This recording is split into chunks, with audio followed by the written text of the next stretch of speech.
wangapi ambao wanasikia Kiswahili ama wenye hawasikii Kiswahili miongoni mwetu? Wenye hawasikii Kiswahili wanaweza kunyosha mkono. Ndio, naona ni dada pale ambaye hasikii Kiswahili. Ndio, Mungu akubariki. Ni vizuri sana kunyosha mkono juu, ujisikie uhuru, una haki yako na wewe. Mungu atubariki. Ndugu Jonasi, unasikia Kiswahili kidogo? Okay. Najua sisi sote tunasikia Kiswahili. Acha tuendelee na lugha ya Kiswahili na baadaye wakati wa mahubiri tunaweza kuchanga Kifaransa, Kiingereza kwa sababu tuweze kutoka hapa tumebarikiwa. Bwana awabariki sana. Ni siku njema, siku ya furaha, na ndio maana ni mzuri kuweza kumsifu Mungu kwa jinsi kutendea mema. Ndugu, utatusaidia kwa kuweza kufiksi mambo haya kwa sababu ya kuweza kutumikisha. Tutafungua ibada yetu katika nyimbo Les Chants des Aigles ambayo inaitwa À l'Ouest le Soleil se couche. Na katika nyimbo ya kufuatia, nyimbo ya pili, ndugu atapitisha kapo la sadaka katika nyimbo ya kuweza kufuatia, na tutaendelea katika ibada yetu. Tumsifu Mungu na kuweza kumwimbia katika nyimbo ya Les Chants des Aigles. Mungu atubariki sana.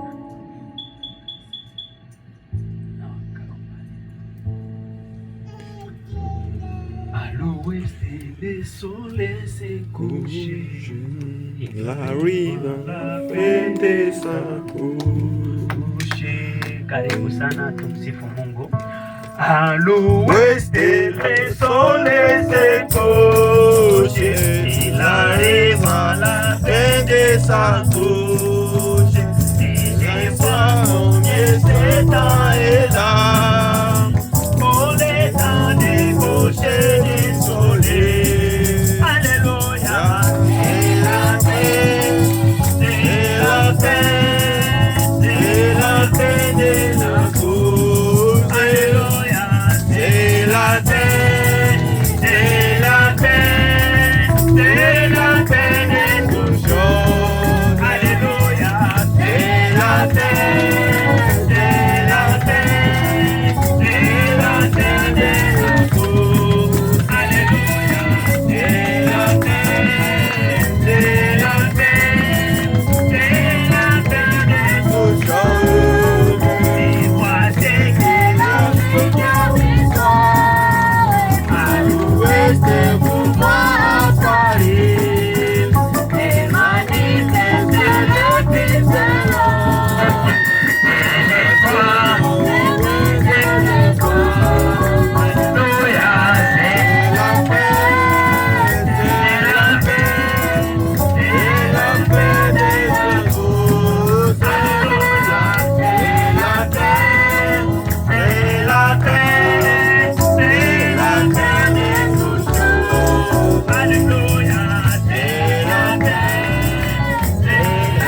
courbons la tête pour la prière.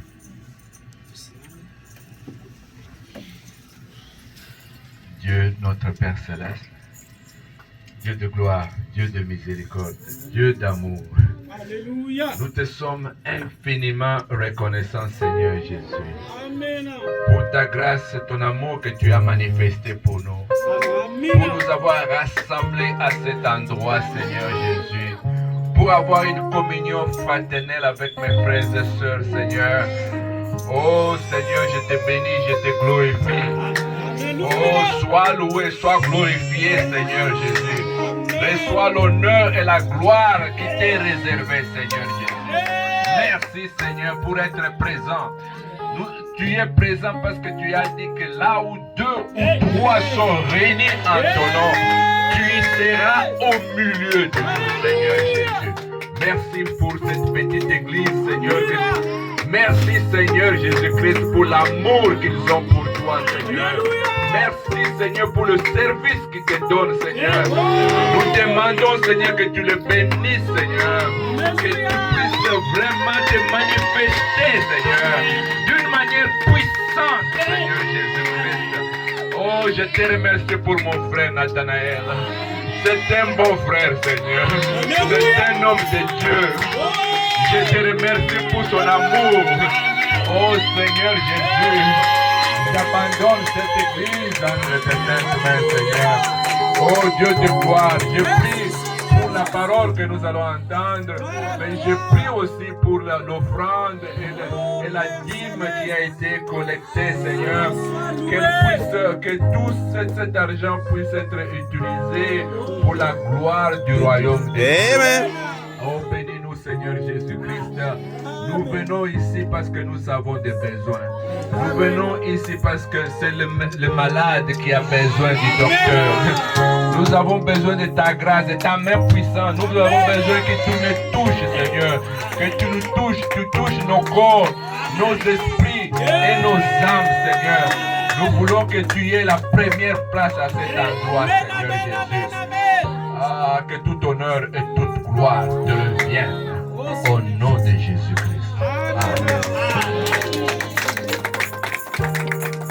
Tuweze kufurahi, tuweze kufanya komunyo. Bwana awabariki sana. Najua kuna wamoja ambao walikuwa wanasikia ndugu Jonase. Ndugu Jonase ni nani? Dada asifiwe, dada asifiwe ni nani? Sasa kwa hiyo tutaweza kuwakaribisha kwanza, sisi sote tunawakaribisha katika jina la Yesu Kristo. Kwa wale ambao waliweza kutoka mbali na wenyewe waliweza kutoka hapa, tunawakaribisha katika jina la Yesu. Mungu awabariki sana. Amen. Tulipenda kwanza kuweza kuwakaribisha watoto wa Mungu wote wanakuwa special. Watoto wa Mungu wote special. Ndugu Branham anasema hakuna mtu mkubwa miongoni mwetu. Haijalishi ya kwamba anaweza kuwa ni pastor, haijalishi ya kwamba anaweza kuwa ni uisie, wote mbele za Mungu tuko sawa. Amen. Mungu atubariki sana. Amen. Na ndio maana tulipenda kuweza tulikuwa tunapenda tuweze kuwakaribisha sisi sote. Mungu awabariki sana. Dada huko nyuma, tunashukuru sana kwa ujio wako, utatusaidia kwa kuweza kutafsiri. Karibu na Mungu akubariki sana. Amen. Ndio nilikuwa ninasema ya kwamba, and I was saying that Mungu hapaki na watu wakubwa. God does not have great people and small people. Wote wanakuwa sawa mbele za Mungu. All of us, we are the same. Iwe mchungaji, iwe uisie, wote wanakuwa sawa mbele za Mungu. Either the pastor or the one at the door, they are all the same. Na ndio maana niliweza kusema ya kwamba watoto wa Mungu wote wanakuwa special. And that's why I was saying that children of God all are special. Yule mwimbaji ndio anasema kushirikiana kwa ndugu kunarudisha moyo. And communion between brothers is really great. Kuweza kuona wandugu zetu, kuona wadada zetu, kweli inakuwa inatufariji na inakuwa inatujenga sana ndani ya mioyo yetu. To see our brothers and our sisters really is helpful. Kwa hiyo kwanza tutaanzia huku mbele yetu. And so we're gonna start in front. Watumishi wa Mungu, servant of God, ili tuweze kuwakaribisha. And so we can welcome them. Mujisikie uhuru ndugu zetu. Feel free, brothers. Na pia tunawapenda sana. And so we love you. Kwa hiyo tutaweza kumupatia nafasi pastor yetu ataweza kujitambulisha, isiseme jina lake. So we're gonna give a place to our pastor. We don't want to say his name. Kwa hiyo tutamkaribisha, atapita mbele hapa. And so we're gonna welcome him. Na kuweza kutusalimia kusanyiko. And so he gonna greet the assembly. Na kuweza kutupatia chochote kile kama shuhuda kidogo, na tunamkaribisha sana katika jina la Yesu. And give us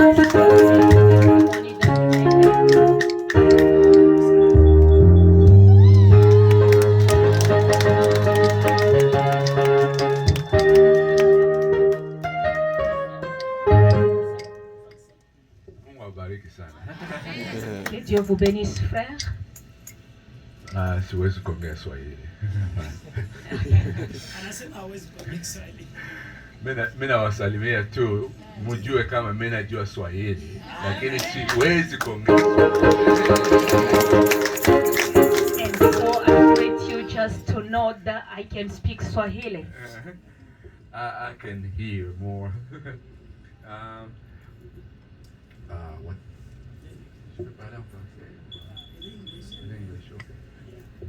My name is Jean Kadima. Jina yangu ni Jean. Kadima. Jina yangu ni Pastor Jean Kadima. I come from Pittsburgh. Na mimi nakuya kule Pittsburgh. I was born in Congo, of course. Nilizaliwaka mu Congo kwa kweli. When I was 11 years, I went to Bukavu. Na wakati nilikuwa na miaka 11 nikaenda Bukavu. My father was a judge. Baba yangu alikuwa ni mtu wa sheria. So I went to school at Alfajiri. Na vile nikaenda kumasomo kwa ile college wanaita Alfajiri. After that I went to Kisangani. Na baadaye pale nikaenda Kisangani. After Kisangani I went back to Kinshasa. Na kisha kutoka Kisangani nikaenda Kinshasa. That's where God started calling me. Na pale ndio Mungu kabisa alianza kuniita. When I was just about 21 years old.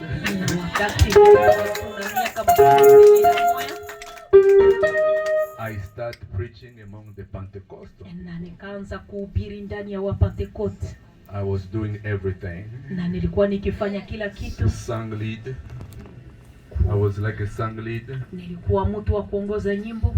I was like a deacon. Na nikakuwa tena sawa shemasi. I was like a pastor. Na nikakuwa tena sawa vile pastor. Because the pastor had no time.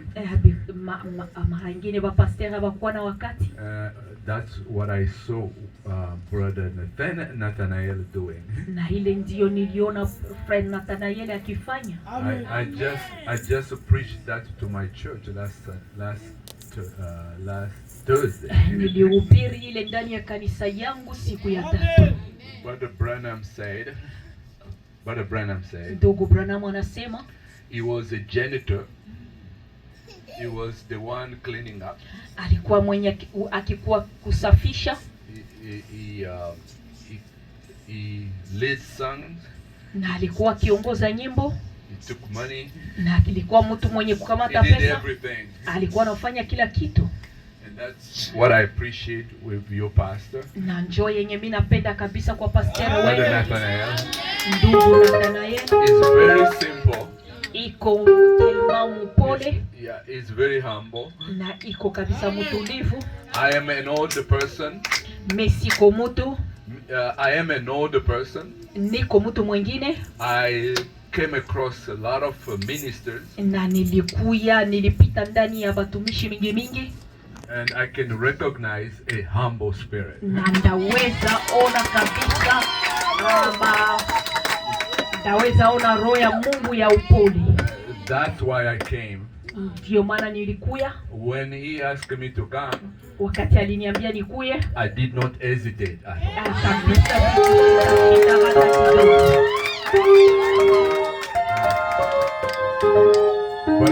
Brother Branham says, Ndugu Branham anasema, when someone say to me wakati mtu ananiambia that I have a ministry, kama niko na huduma, I will look at his nature. ndaangalia kabisa jinsi ule mtu alivyo.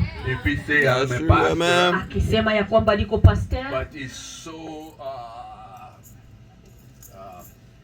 how can I say, he is not peaceful, hana kabisa amani, I will say no, you are not a pastor. ndasema kama hauko kabisa pastor. I met Brother Nathanael. Na wakati nilikutana na brother Frère Nathan, in a tough situation. Na kabisa situation ya nguvu sana. Good situation. Na ndani ya situation ya mzuri. Difficult situation. Na ndani ya mambo ya nguvu. But he was always the same. Lakini alikuwa he still have respect. Angalia anaheshimia watu. He's still looking at the word of God. Angalia kuneno la Bwana. What he want to know what God says. Anataka ajue nini yenye Mungu amesema. That's a wonderful quality. Na ile ndio kabisa jinsi mtu anapaswa kuwa. That's what I came. Na ndio maana nilikuya. I did not come to give him a gift. Mimi sikukuya kumupatia zawadi. We don't give a gift. Hautusiake kupana zawadi. But I came to recognize the gift in him. Nilikuya ili nitambue huduma aliyonayo. God bless you. Mungu awabariki. I just briefly say that I was a pastor. Nimesema kwa kifupi kama nilikuwa mchungaji. I started ministering. Nilianza huduma after denomination. Akubila kisha kutoka ndani ya madhehebu. When I received the message, wakati nilipokea ujumbe, I stay as a simple believer for 7 years. Nikabakia kama vile tumwamini kisha miaka 7. Then I went to Kiliba. Na kisha nikaenda kule Kiliba. Kiliba, that's where I start a ministry. Na pale ndio nilianza kabisa huduma. After I moved from Kiliba, I went to Burundi. Na wakati nilitoka Kiliba nikaenda Burundi. And in my house where the people in Burundi heard the message for the first time. Na kule Burundi wakati kwenye watu walisikia ujumbe kwa wakati wa kwanza. It was in my house. Kusikia kabisa mjumbe ya kwanza ilikuwa ndani ya nyumba yangu. So I appreciate or I praise the fact that Brother Nathanael and Sister Mapenzi have sacrificed themselves. Na ninashukuru Mungu kuona kama ndugu Nathanael in a house.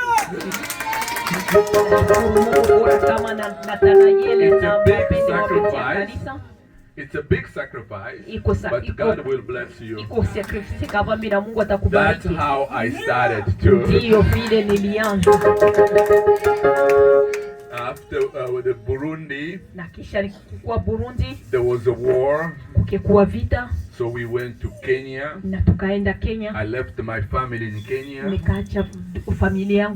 And then I came to the United States. And God really pushes me. Even though I didn't know the language, He pushes me to preach the message. I was in Boston when I became a pastor. For many years. Then He sent me to Ohio. Then He sent me to Pittsburgh. God bless you. I took a long time to introduce myself. Forgive me, but maybe it was worthy. Nilikamata muda ya mingi juu ya kujitambulisha, lakini ilikuwa ya maana.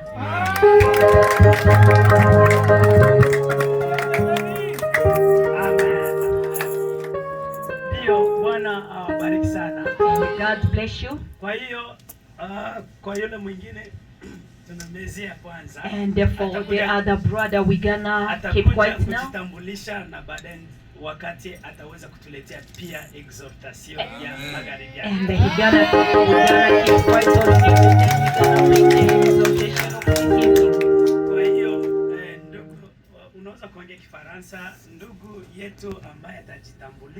Notre frère qui va se faire savoir.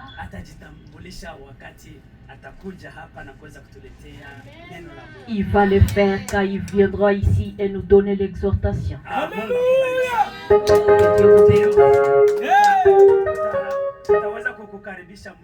Nous allons vous approcher dans quelques instants. Et c'est vous qui va continuer.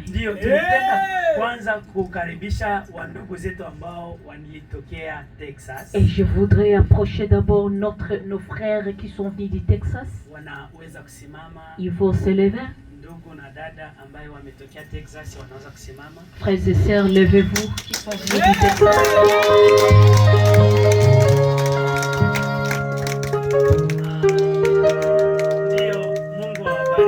Et que Dieu vous bénisse.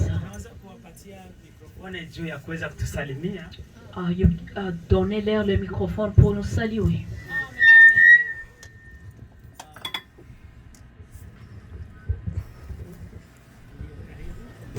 Jambo wa ndugu.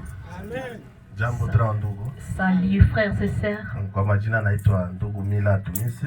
Je m'appelle frère Mila Tumisi. Nimetokea katika state ya Texas. Et je viens du Texas. Mwingine ya Fort of Dallas. Et en Dallas. Nikuja na mke wangu Jory ko pale. Je suis venu avec ma femme, elle est là-bas. Nashukuru sana.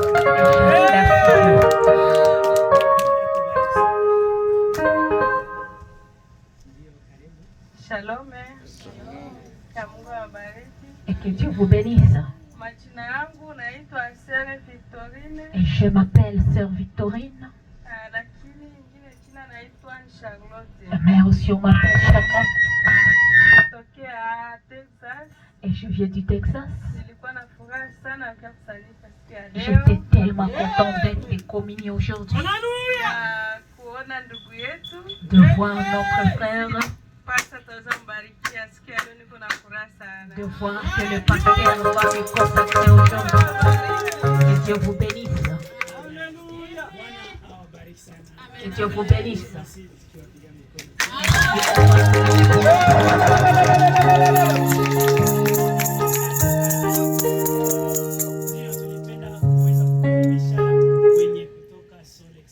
Ainsi on va approcher les gens qui sont venus de Salt City. Et les gens qui sont venus de Utah peuvent se lever. Et s'ils vont se faire savoir. Que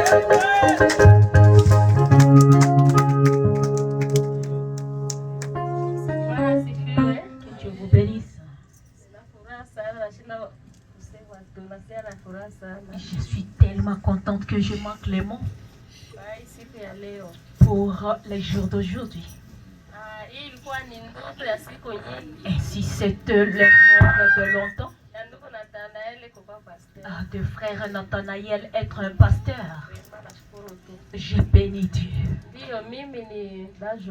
Et je suis la sœur Jolie. Et si on m'appelle aussi Blonze. Et je viens de Utah. Je suis venue avec des enfants. Et si je suis venue avec mon pasteur.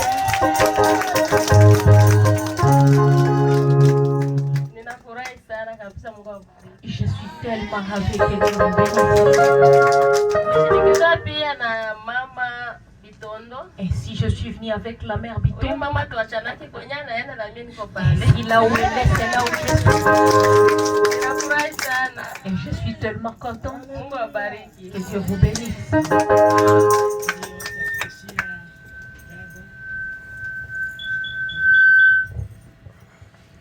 Que le Seigneur Jésus soit béni. Qu'il soit béni. On m'appelle Abiwa. Je suis venue de Salt Lake City. Et si je suis venue aussi communier.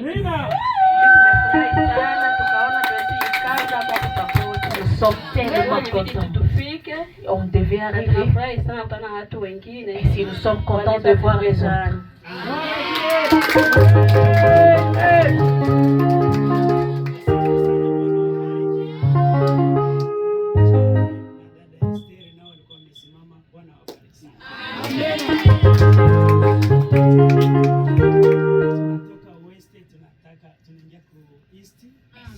aller à l'est.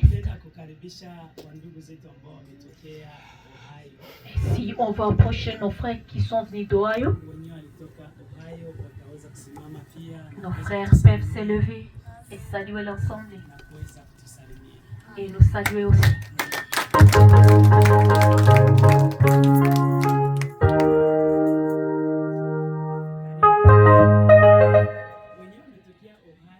Les gens qui sont venus d'Ohio,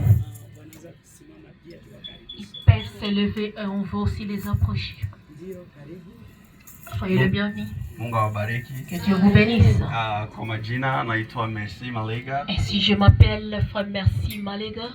Ningizani miesi ni nyumbani hapa. Moi je ne pense pas être visiteur ici, c'est à la maison.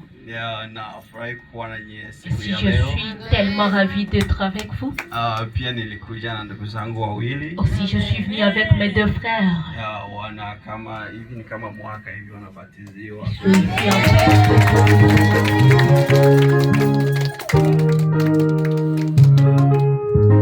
Pia wakitambulisha wenyewe mwezi wa juu. De se faire connaître pour que nous puissions les connaître.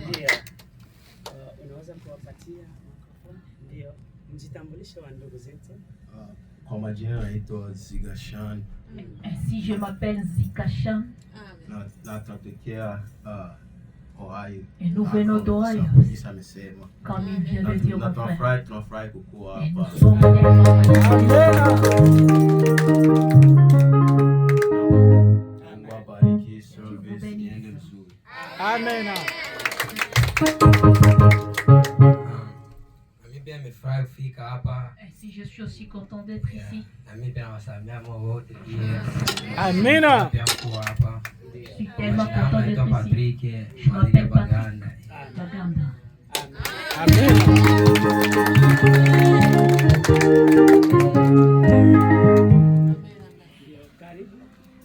Soyez le bienvenu. Yeah, you can speak English wherever you want. You can speak even Swahili, English. Vous pouvez parler Swahili ou anglais, n'importe. Thank you. God is good Amen. all the time. Hallelujah. Ça a sauté. My name is Chance Tabieze. I'm coming from Cleveland, Ohio, with my wife Angeline. Amen. We are all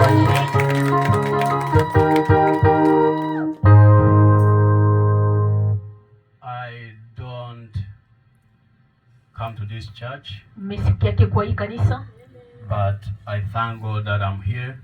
but minaona niko hapa. I'm here because of my wife. Niko hapa juu ya bibi yangu. Amen. We promised each other. Na tulilagana. I met her. Nilimkutanaka. She loved me. Akanipenda. Nikampenda. I love her. Amen. Hallelujah.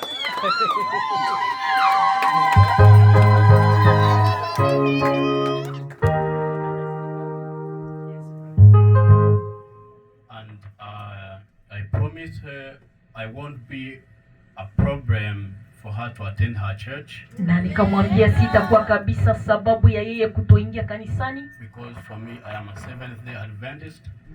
Juu mie niko Adventist. So she told me that she want to go to her church, and if it's not a problem to me, Akasema kwamba yeye atakwenda kanisa yake kama haiko probleme kwangu. then I said it's fine. Akasema nikasema ni mzuri. I have no problem with that, Sina hata probleme mwana kwa ile. as long as we are serving one God. Wakati tunatumikia Mungu moja. Thank you so much. Amen. Hallelujah.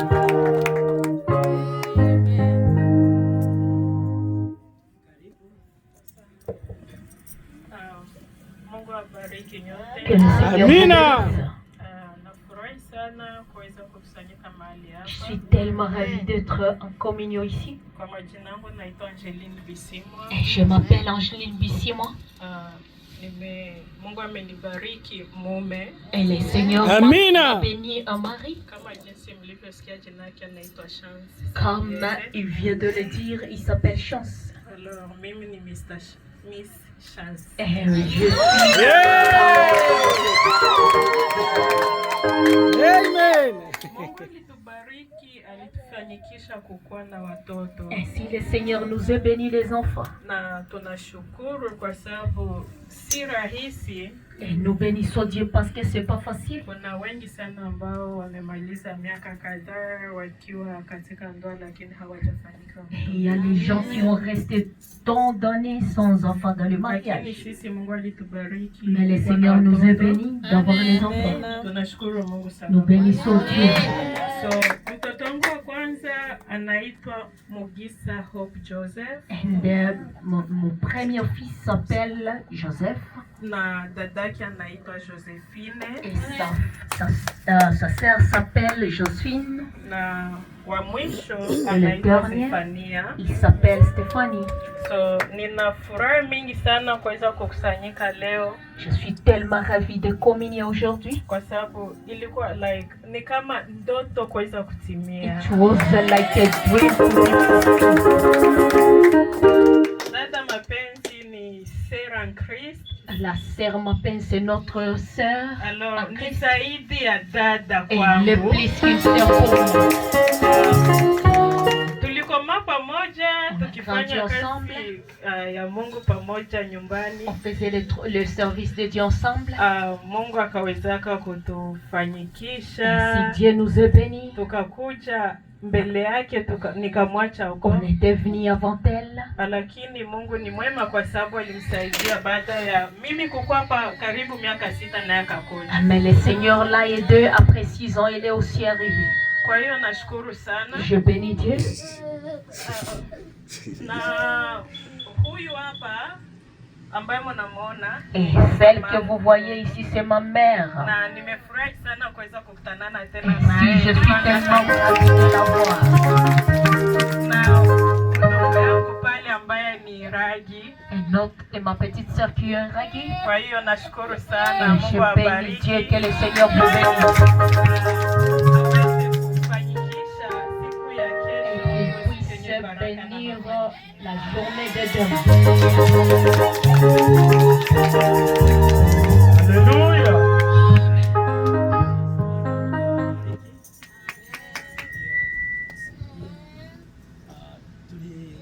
Tunaendelea kukaribisha wageni wetu.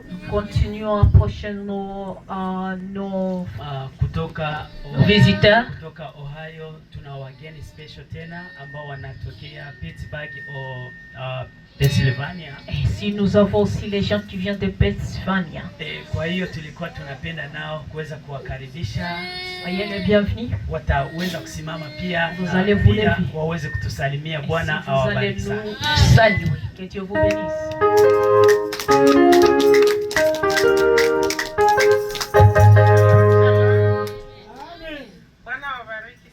Seigneur vous bénisse. Tellement ravi de m'aider.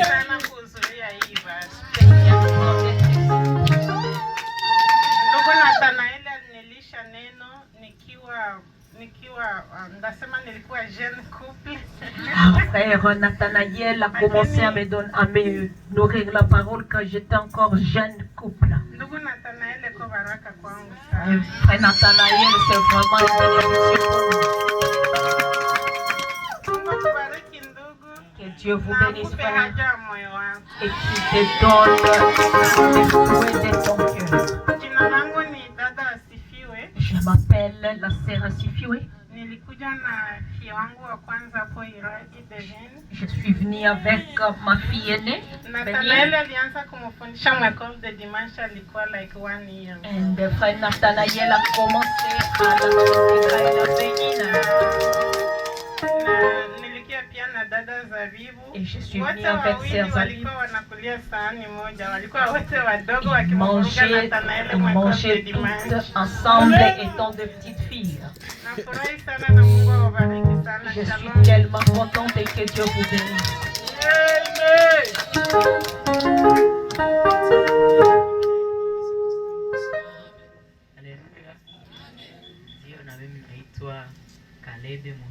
Et je m'appelle aussi frère Caleb. Natokea huko Pittsburgh. Je viens de Kiba. Je suis venu avec ma sœur Zabibou. Ainsi, je suis tellement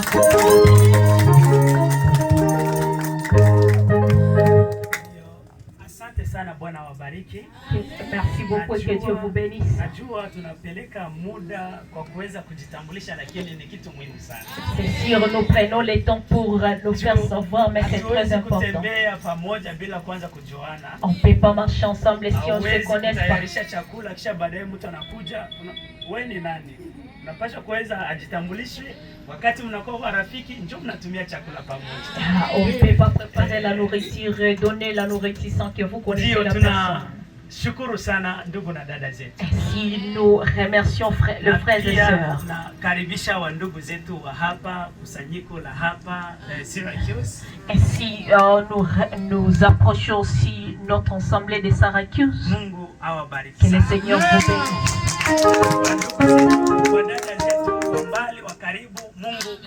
Les frères et sœurs de loin et de proches, que Dieu vous bénisse. Without delay, nous allons approcher le serviteur Jonas. Il va se faire savoir et donner l'exhortation. Comme le Seigneur va lui offrir. Soyez les bienvenus, frères. Amen.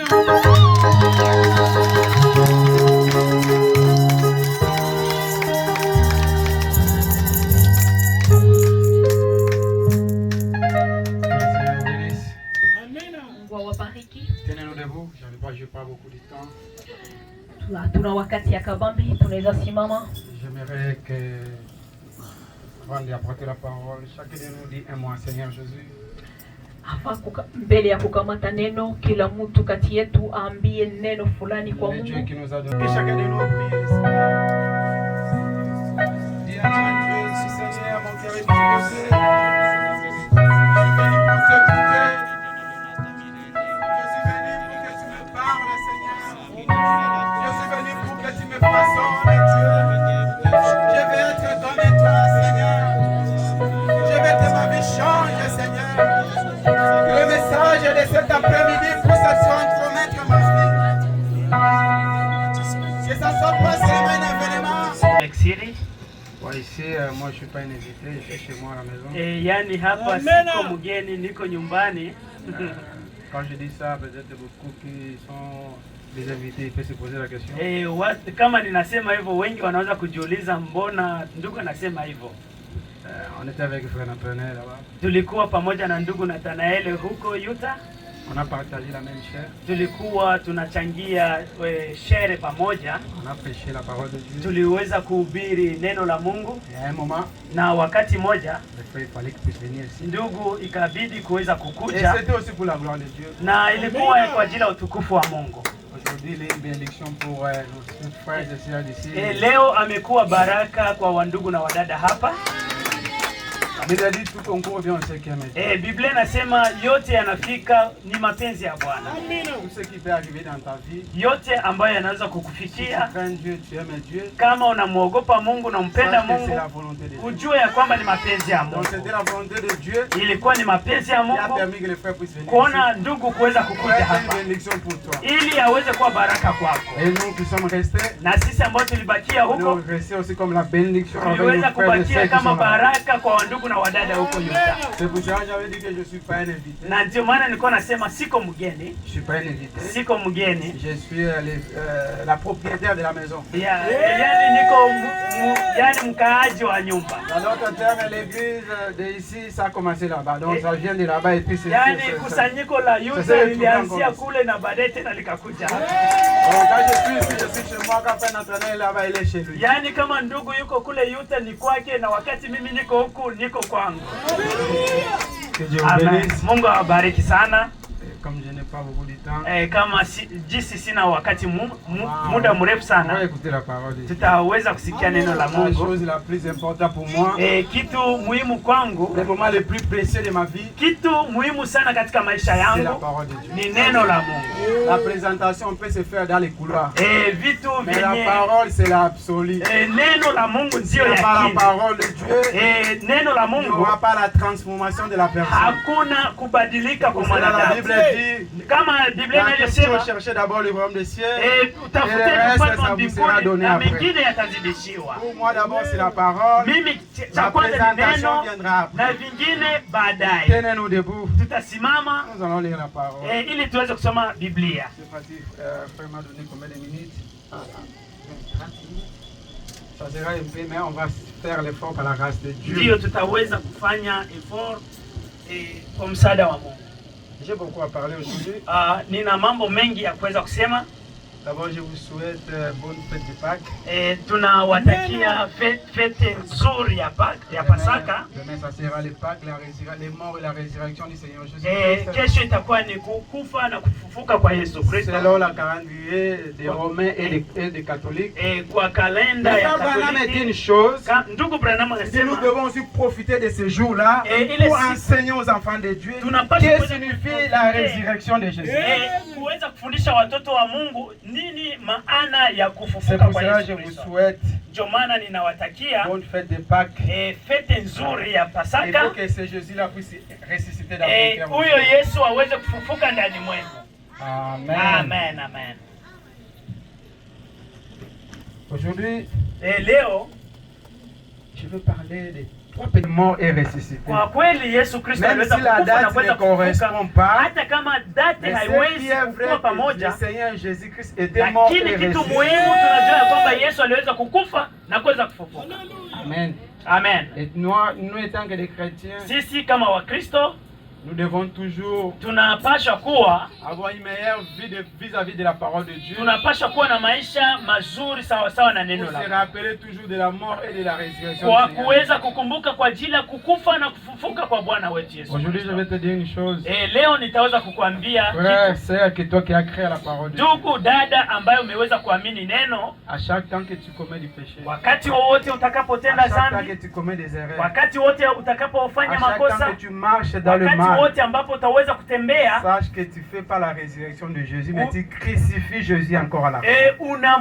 unamsulubisha Yesu Kristo wakati unapofanya dhambi. Tes péchés fait crucifier encore Jésus-Christ à la Makosa croix. na dhambi zako zinamrudisha Tes Yesu péchés tena fait msalabani. retourner encore Jésus-Christ à la croix. Makosa yako inamrudisha Yesu tena J'aimerais que msalabani. cette dimanche de Ndio maana sabbat, de la hii- résurrection de Jésus, Hii siku ya Jumapili que ya tu puisses Pasaka, abandonner tous tes kwa péchés. kuweza kuacha kila dhambi Prends une zote décision. na kuweza kukamata Que, maamuzi Seigneur, na Bwana, avant que j'ai marché mal avec la parole. na kusema ya kwamba Bwana, kama nimetembea vibaya katika neno lako, Maintenant, kwa hiyo leo alors que nous sommes dans le Pâques tuko de katika Pasaka 2025, ya mwaka wa 2025. je prends une décision, Nina Seigneur, ninashika de maamuzi ne plus te crucifier à la croix. ili nisiweze tena kukurudisha Je tena prends une msalabani. décision, Seigneur, Ninashika maamuzi de Bwana marcher avec ili toi. niweze kutembea pamoja na Je wewe. prends une décision, Nakamata Seigneur, maamuzi Bwana d'abandonner tous ili les niweze mauvais kuacha comportements, matabia zote mbaya, de naître de nous, ili niweze kubadilika na de kuzaliwa mara ya une nouvelle pili, créature. ili niweze kuwa kiumbe kipya. Ma sœur, mon frère,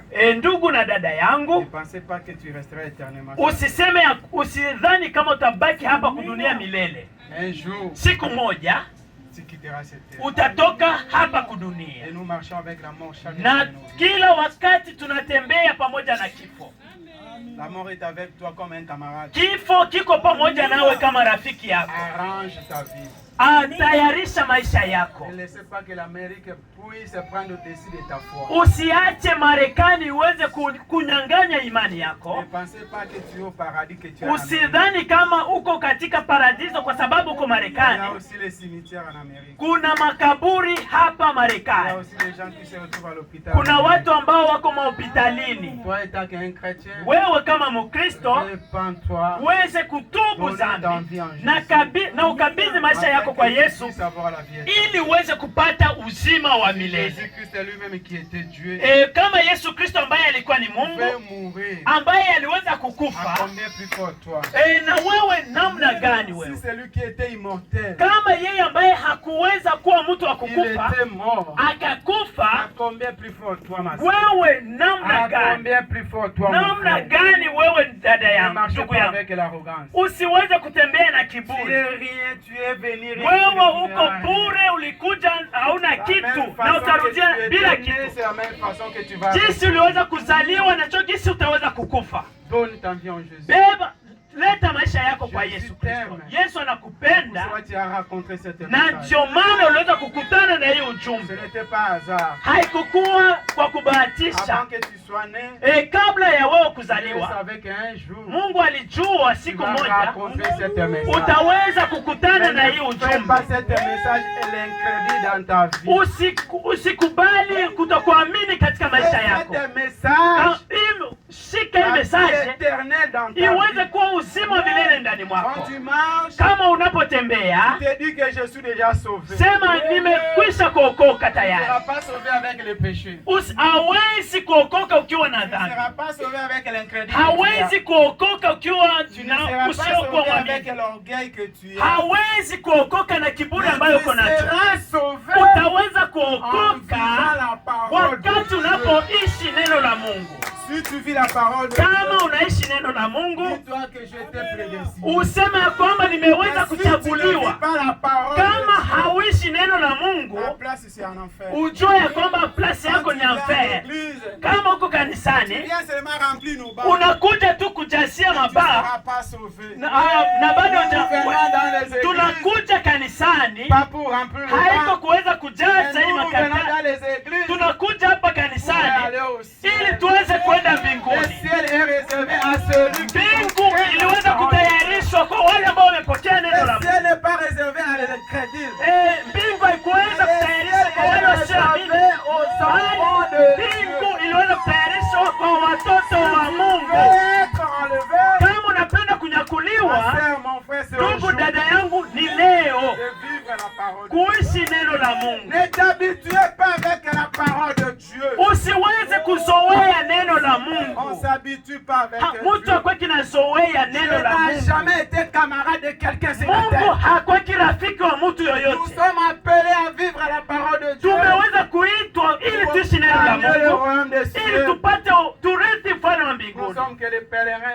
Tuko wasafiri. Ilikuwa ni kitu kidogo. La résurrection de Jésus-Christ. Kufufuliwa kwa Yesu Kristo. Change ta vie, ma sœur. Isi badilisha maisha yako dada yangu.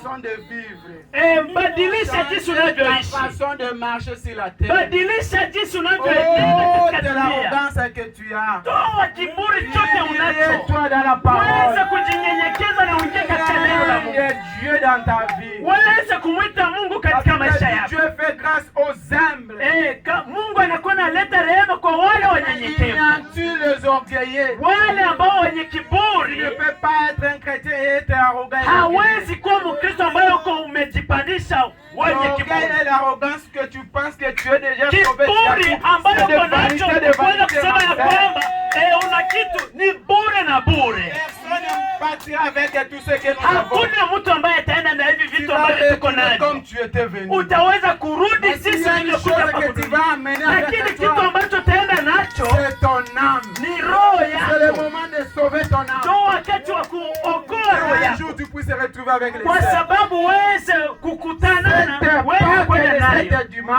Haipaka wasaka he mwaka.